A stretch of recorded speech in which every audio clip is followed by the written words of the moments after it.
everyone has resilience. That's the lesson. And everyone like always wants to say, I'm going to do it tomorrow. You know, maybe someday is today. Do you ever think about someday is today? Why can't you do it today? Why can't you get out of your bed and be optimistic? But it's hard. I get it. I get it. So sometimes you don't want to get out of bed. Sometimes you just can't do anything. You can't do anything. Health issues are, when you're born and you live, you will always have some health issues. I don't care who you are, you will have some health issues.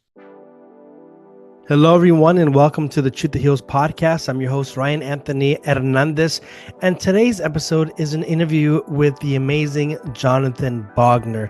For this episode, we're going to be discussing some of the health challenges that Jonathan experienced in life, particularly with his heart.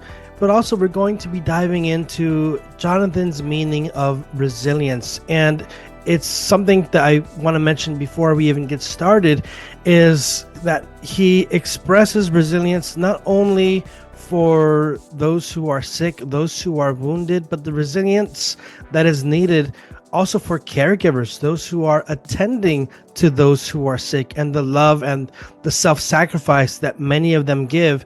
And sadly, many times they don't get enough credit. So we're going to be discussing those things in this episode. So stay tuned and enjoy this episode on the Truth That Heals podcast with our special guest, Jonathan Bogner. And before we continue, if you would like to support this channel, you may do so by liking, subscribing, giving a good rating if it's on a podcast. And if you would like to support this channel in other ways, you may also do so by going to buymeacoffee.com/truththath7. I'll be leaving that in the link below in the show notes. Enjoy the episode. Jonathan, thank you for being here. How are you? Great. I'm so glad we arranged our schedule to chat today. And it's I don't know if your listeners realize that it's a Sunday because you work a lot, and I work on my show and what I'm trying to do. But what I realize is people love rituals and routines. Do you agree with me? Like you like I sure do. I love to wake up in the morning and I have my ritual, which is to get a cup of coffee, wash my face, brush my teeth, read a little bit, and then start the day.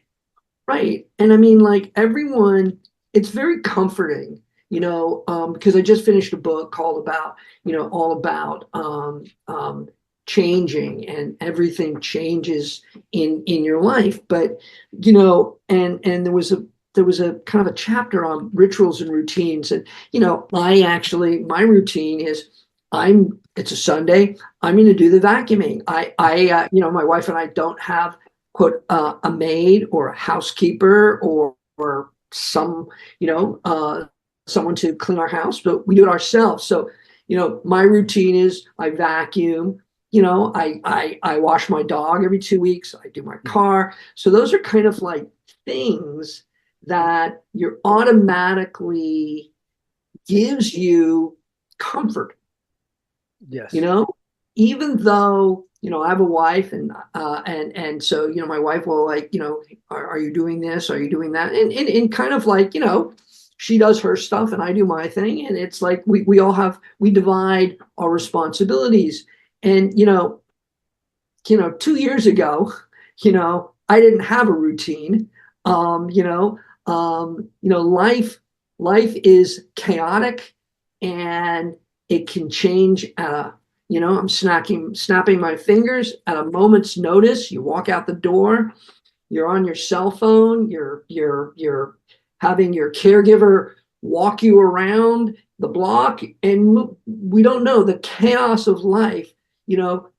affects us. So my routine, got disrupted because I had a heart transplant, and that heart transplant changed everything, and I just lost my groove, and we all have our own internal groove, and I know I use that word because I had a kid's book that I used to read to my kids, and it's called The Jester Lost His Rhythm or His Groove. And there was no magic. He couldn't perform. And I felt like that jester. I just couldn't do what I normally do. And so, I lost my groove until I got that, magic ticket that, it was a life affirming uh, uh, that I got a heart, but at the same time, someone had to lose their heart. Whether and I don't know why. I always think it's interesting because I'm a man and I got a woman's heart. Um, I don't know why I had a woman's heart. And I think it's just based on my size and blood type. And I was, I don't want to exaggerate, that it was life changing, and I was dying. So and it's not like, hey, do you want this heart, or this heart? And they just like, hey, we're giving you a woman's heart, and it was actually a good thing. It was a blessing. Because before I had what's called a defibrillator. People don't really know what a defibrillator is. So I'm going to show it to you because I don't know if we're on video or something. So that is a defibrillator, and a defibrillator goes like 1 or 2 inches above your heart, right? And it looks innocent. It doesn't look like it does much, but man, it shocks your heart. Yeah. So it's 350 joules, not enough to light up a house, but enough to like give you light in your room. I mean, it's like it's a lot of electricity, and boom, it shocks your heart. My situation, it shocked my heart. I got shocked 8 times. And the last 2 times I got shocked back to back. And when you get shocked back to back, which I didn't know until I got shocked back to back, is the defib. Kind of think about it as a pacemaker plus. Okay. Kind of like an Apple Plus. So it's like you get value from your pacemaker, but this pacemaker does way more, right? So it's a Apple Plus, or it's a pacemaker plus. So it shocks your heart. When it shocks your heart, when it shocks your heart, you don't realize that it resyncs your heart. So it resyncs your heart. And if it doesn't resync your heart, it shocks your heart again. So I was in deep problems. So, I couldn't breathe, and all the things that you think go on, they're actually even worse, right? They're even worse. Now, how did I survive? I think I developed and I developed my own philosophy because I couldn't find a philosophy. And, everyone has to be optimistic, because when you're having 30 days waiting for a heart and, not circling the floor, but really, crawling around the floor, or just trying to get your rituals, like going to get coffee, as you said, trying to go from your bed to a chair.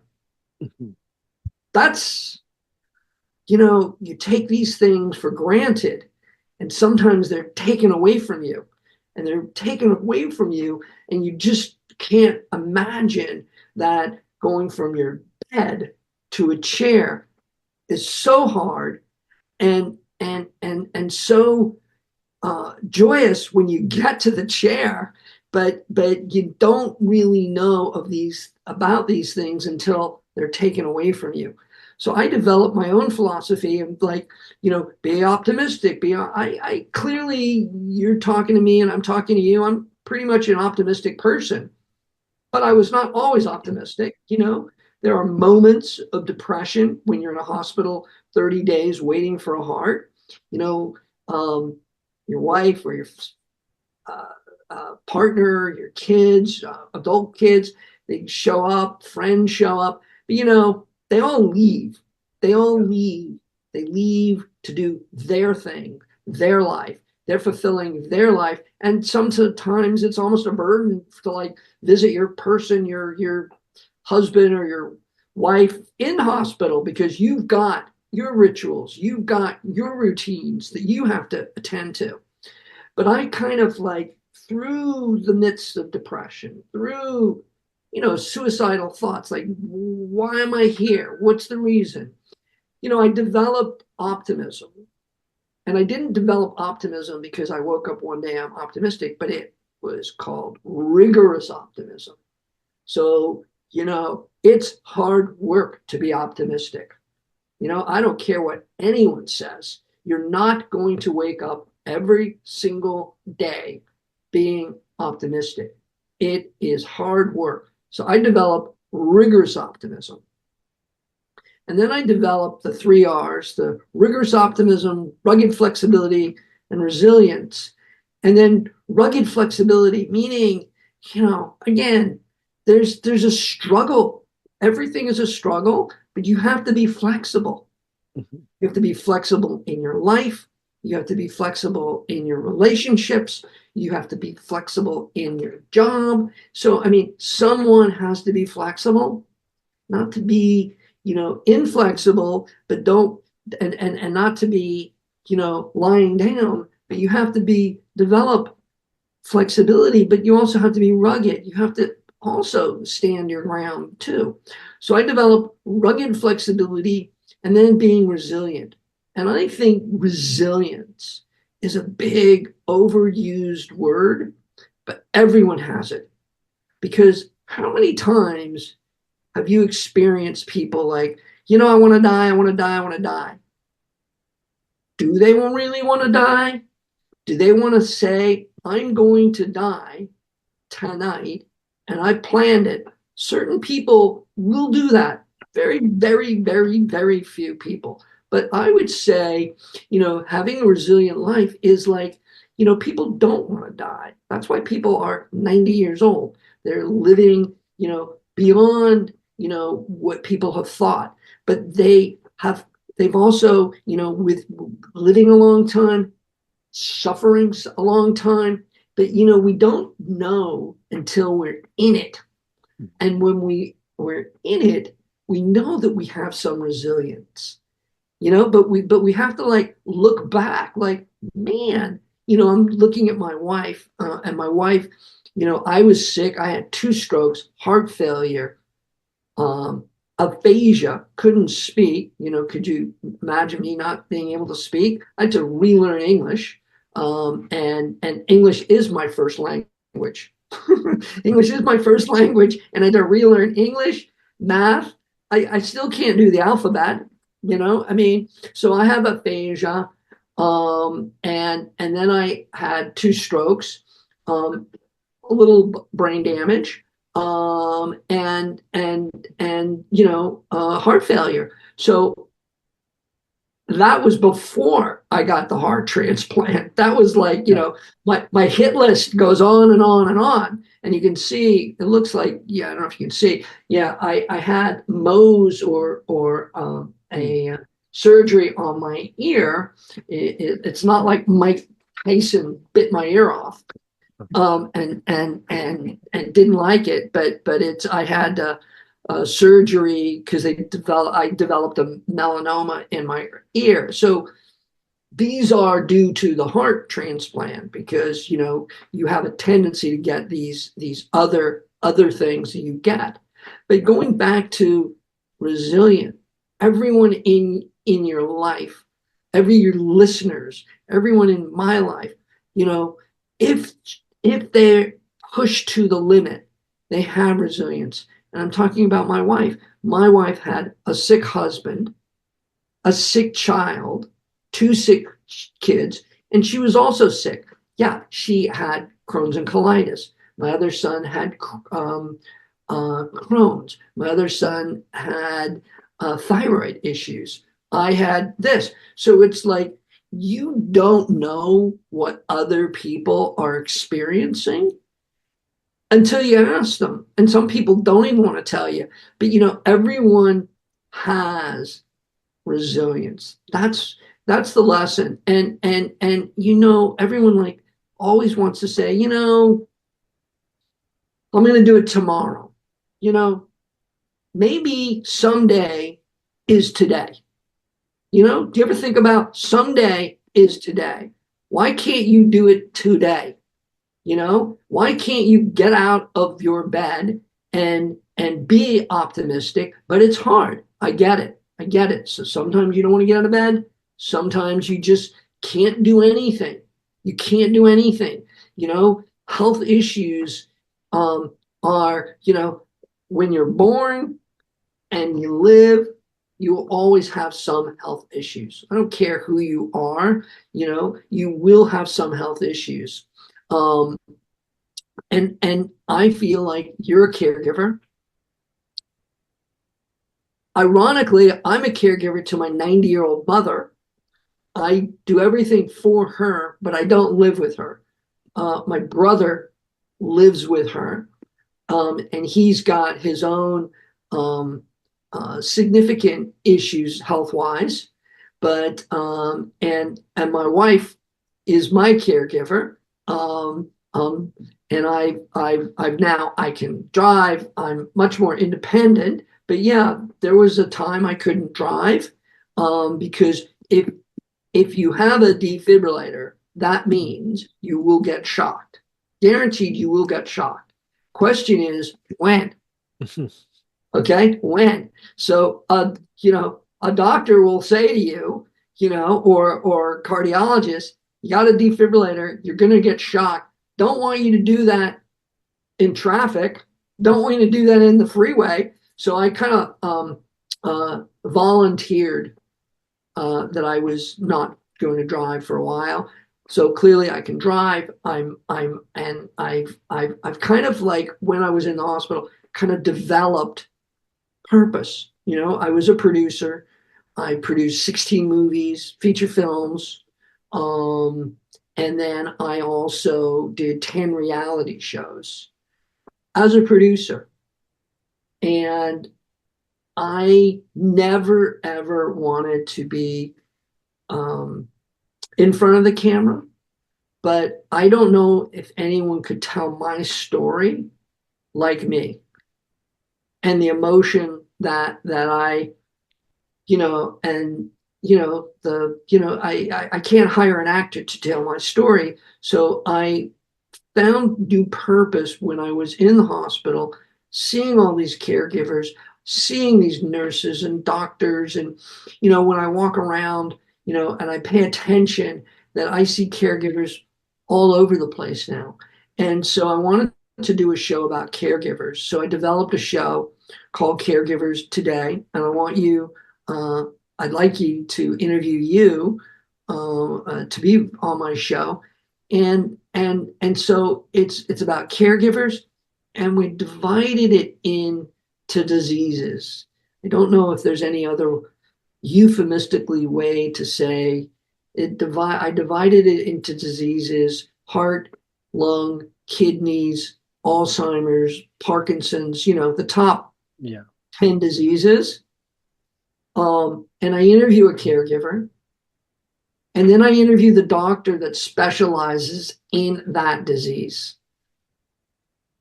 Clearly, I've got an affinity with cardiologists, and I know a lot of cardiologists. So I'm the first show I'm going to interview my own cardiologist, looking for a caregiver. And then I want to have funny moments because you're at a you're at a assisted living, and yes, people are sick. Yes, people are infirm, but there has to be some joy. There has to be moments throughout the pain. There's fun, and so there's going to be America's Funniest Home Videos with caregivers. So there's a segment. Then also there's a segment on exercise and diet. We all know if you will live longer, you will live happier if you do some form of exercise. Does not mean you have to be an athlete, does not mean you have to be extraordinary, but it just means you should just, movement is life. Movement is life.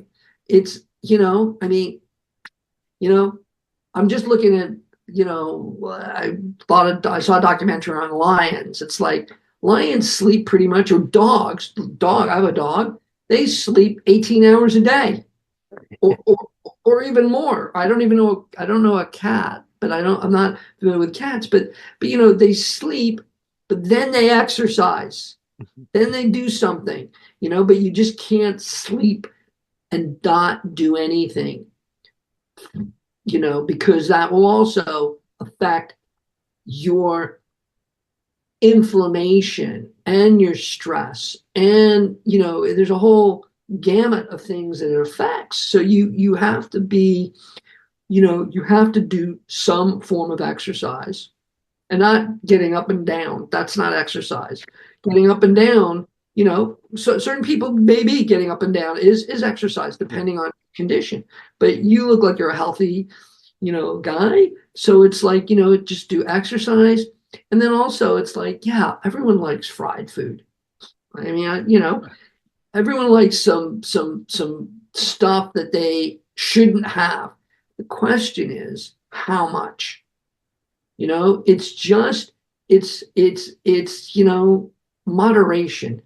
If you moderate your life, you moderate your expectations, and you'll moderate all the things. You can't just go from extremes. So, make sure, you have healthy foods, and then you can have some unhealthy food. So diet, exercise, and then there's another segment with a therapist. What can we do? What can I do? What can they do to kind of help you, guide you, with the emotional journey that we're all on. We're all on. And then there's an advocate, because each one of these diseases has groups. American Heart Association, they're phenomenal. They raise a lot of money for issues dealing with the heart. Same thing, Crohn's and colitis, heart, liver, lungs. I was honored last week. The American Heart Association did a walk. I was one of the 100 people that they honored because it was their 100th anniversary. So I was overjoyed, and it was a memorable day for me and my wife. So that's kind of like, my story, and that's why I feel that there is purpose, and those stories have to be told. So I wanted to go with the show that you're doing regarding the caregivers, and something that I love what you're bringing to this is it's not only interviewing the caregiver, it's also talking with the doctor, talking with the therapist. And I really like the idea of having a total perspective where it's not just one point of view, but you're giving a total perspective on this, which I think is going to be fascinating, as well as the bringing forth joy, because I never talk about my work as a caregiver on the podcast. Some people may know that I do caregiving as my job, but I don't talk about it. However, something that I think everyone may know is that it can be very sad. It can be very depressing. But since I do this hands-on, what has helped me go through it every day for the past several years is finding joy with the residents. And that really there's not always those joyful moments. Sometimes you got to have that rigorous optimistic mentality. But when I do find those joyful moments in the residents, it really makes it so much worthwhile. It really gives, and you mentioned this, it really brings a lot of purpose. So I wanted to ask you, how does it make you feel that you are interviewing these people and highlighting purpose in their life? Well, I'm not interviewing, and maybe what you're suggesting, I'm not really interviewing patients. Maybe I should interview some patients, but I'm interviewing caregivers because caregivers have their own lives, right? Mhm. And their own lives, I'm just speaking for myself, probably a little chaotic, Yes. right? Chaotic. So they go into their caregiving mode with their own issues, health issues, their own issues, and now I'm trying to take care of a person who has dementia, or I have a person who has Alzheimer's, and there are moments with an Alzheimer's patient um, that they remember things in their past and they just blurt it out. And then if you can, like, you know, capture those moments, and also, if you deal with people who are have dementia, and I'm very familiar with dementia. My mother-in-law had Alzheimer's. Dementia is one form of, dementia. Alzheimer's is a subgroup of dementia. And so it's like, even talking to my own mother, if we talk about, she grew up in the war and she grew up in London, England. And if we talk about her experiences, then she's very emotional, and she really wants to talk. And if I talked to her about a show that she saw last night, she doesn't really, it doesn't really resonate. She doesn't register it. Mhm. So, I think that it's another stage of life. If you just look at life from beginning to middle-aged or youth or teenage, your earning years, then when you get older, you know, um, it's a stage we go through. And there's a Rosalind Carter, Jimmy Carter's wife, said, there's four periods of life that you're either, a caregiver, you have relationships, or other people who are caregivers. You are going to be a caregiver. You are a caregiver. So I mean, like, everyone, you know, can become, whether voluntarily or reluctantly, a caregiver. In America, there's 53 million, which I think is understated, 53 million caregivers. And most of them are friends and family. And there are lots of abuses and lots of um, misunderstandings. And if you get to a home, and you can talk to a person that you don't even really know, or express how you feel, you, again, another stage of your life, another stage of the transition throughout our lives. It is hard because everyone wants to be independent. I mentioned, I couldn't drive. I gave up on, my wife was my caregiver, and she was like, she was just always, she less so today, but she was always worried about me because I could have a heart attack. I could pass out. I'm vulnerable, but at the same time, I wanted to be independent, and it's the struggle of being independent but needing someone. And something that I really like that you said was about the caregivers, how at home, their personal life, it can be chaotic. I know firsthand that my life can be chaotic at times, but when I go to work, when I'm there with the residents, I have to put that aside and I have to enter into that modality of now I'm going to, I have to assist, I have to help, and I have to put my problems from home after, even though my life can be chaotic. I have the podcast and I'm trying to do the editing.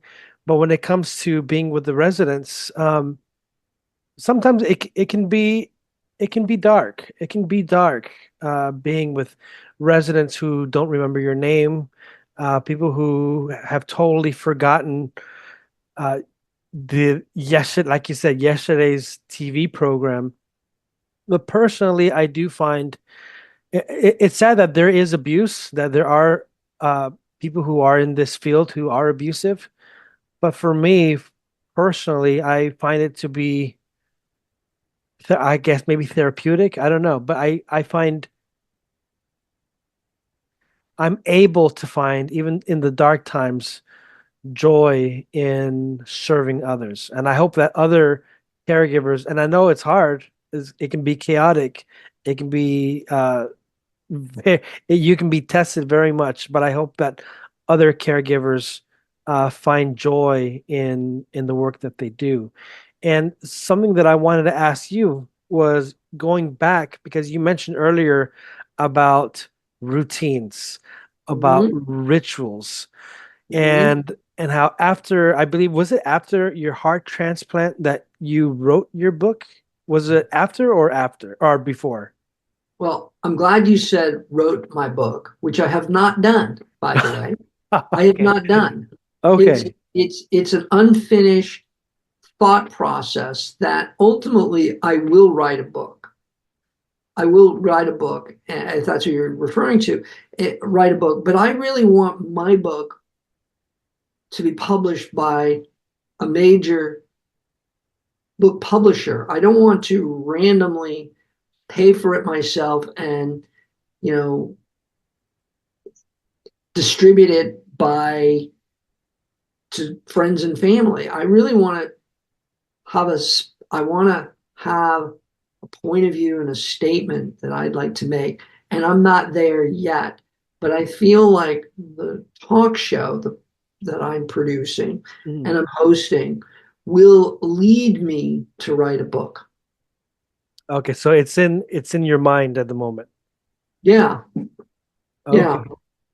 It's in my mind, but the fact is, the show is not in my mind. The show, I will send you after the podcast the show, and you'll see what I'm trying to do, and how critical it is to get a person like you. And I feel like the podcast is like pretty much about me now, but I want to change it the Yes. subject to be you because it's your podcast. And I feel like that I want to expose the world. And it's not the dirty secrets, it's more of the beauty of life and the struggles that patients go through and the struggles that all the caregivers go through. And where can people see the show, or is it available online only, or how does that work? Well, I'm doing a pilot right now. It's not available right now. The only thing that is available now is my website called personalstories.net. So personalstories.net, if you want to submit an idea or your story. Again, because in the hospital, I just felt everyone has their own personal stories. And I found that that would be a really good way for me to find new stories, and also get those people to be on my show. So I had a uh, method to my madness, and it's still evolving. Again, I have to be flexible, but it's rugged flexibility, but I'm being flexible because things change all the time. But I have the show, I have all the episodes. I'm looking for like a person like you to be one of my person that I would interview for the show. And then I've got a couple distributors that I'm going to, and then I'm looking for a sponsor. So I've done this before and I will continue to do it. So it's a lot of hard work, but I feel like the payoff is worth it. And I will also include it in the show notes, personalstories.net. So for those who are Please. watching the podcast, or if you're listening to it while driving or whatever it is that you're doing, um, it's okay. I'm going to include personalstories.net in the show notes so you can check it out. Great. And Jonathan, I always end the podcast by asking the guest the same question, and I'll ask you the same question, and that is, Jonathan, what is your truth that heals? My truth that heals is, wow, it sounds so cliche. I just want to be a good person, and being a good person does not mean you're an angel. It doesn't mean it just means try to conduct myself in a very optimistic way that heals people that I touch or interact with. I just want to be a positive force in people's lives. And especially I want to be, positive force in my own wife's lives. Because sometimes, being married and, adult kids, you're always having those rituals, and those rituals are, you do these things as a routine, and sometimes you have to break the routine, saying like, let me just talk to you as a person rather than, a spouse. So I'm always trying to learn in my own ways. Thank you so much, Jonathan, for sharing about your projects. I wish you the best of luck, and I can't wait to see not only your show, but maybe soon your book. That'll be something that I look forward to see. So best of luck to you, and thank you for being here on the Truth That Heals podcast. Well, thank you so much. I really appreciate the opportunity to talk to you.